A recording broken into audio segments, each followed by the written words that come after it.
3 years ago, I was diagnosed with diabetes type 2 and began a regimen of insulin once a day.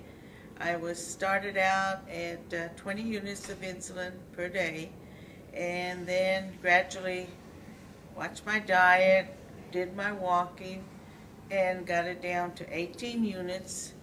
And then last December 2012, I started the Tai Chi, and by April 2013, my doctor took me off of insulin, and since that time, I have lost 20 pounds, and I have to say I believe part of it is to the Tai Chi class I've been taking. My name is Margie Abarca.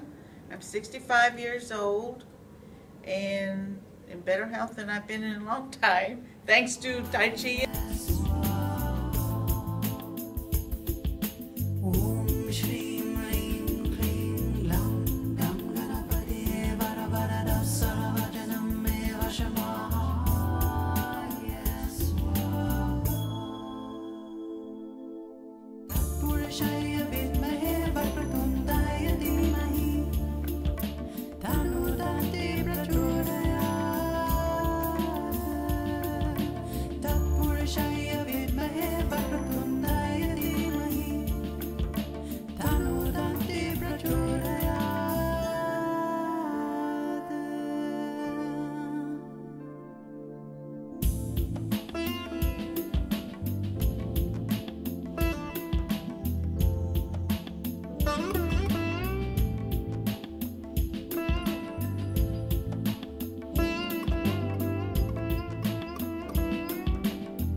At any rate, I kept up with the Tai Chi, and then had a blood test, and all of a sudden my A1C was hanging in around 6.7, 6.8.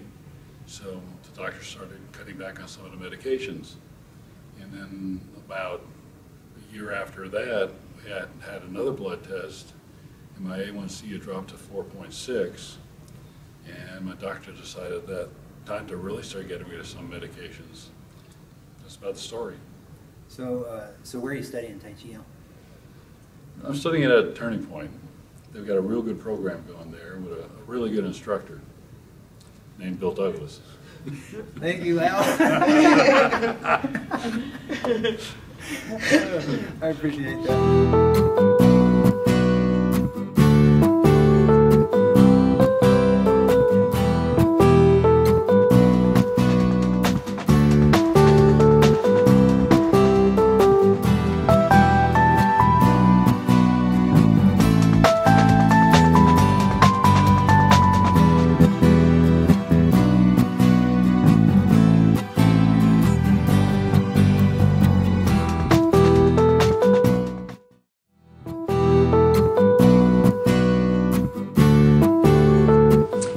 Medical news, we're going to tell you about new evidence that is simple but very powerful, a tool for achieving what you want in life. There is a new report finding 40% of us now are turning to alternative treatments, especially meditation.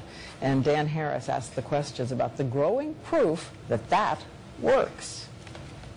Meditation, once considered supremely flaky, is now being used by the Marines, by corporate executives from General Mills to Target to Google, by students in classrooms all over America, and now, according to this new study, by roughly 3 million patients on the recommendation of their doctors. We weren't expecting to see such a high rate of referrals. That was really surprising to us. Dr. Rex Hoffman recommended meditation to his patient, Danilo Ramirez, who had stage 2 lymphoma and was too claustrophobic to endure the treatments, which required wearing this large radiation mask.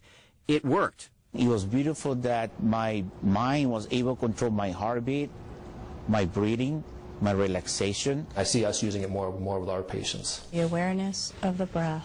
Researchers say meditation doesn't just relax you, it can physically change your brain. Earlier this year, a Harvard study looked at people who took a mere 8-week course in meditation and found that these two parts of their brains associated with self-awareness and compassion actually grew, while this part associated with stress shrank.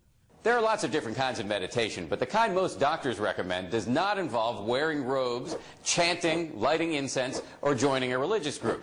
What it does involve is 3 very basic steps. Step number 1, sit comfortably.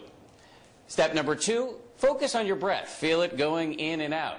Step number 3, when your mind wanders, which it will a million times, to things like, did I feed the dog? Where are my keys? And what am I having for dinner? Every time your mind wanders, just gently return to your breath. I've interviewed corporate executives who say meditation has made them more focused and effective, and one rock star who says it cured his stage fright. If I wasn't meditating, if I still had so much stage fright, I might still be in my shell. That's a pretty big change. So those people who had the good part of their brain plumped up, how long did they meditate a day? Just 30 minutes a day. And there's some indication that if you do less, it will still work. And there's also all sorts of fascinating studies that show that meditation can reduce your blood pressure, boost your immune system, and even make you nicer. Nicer. My wife is encouraging me to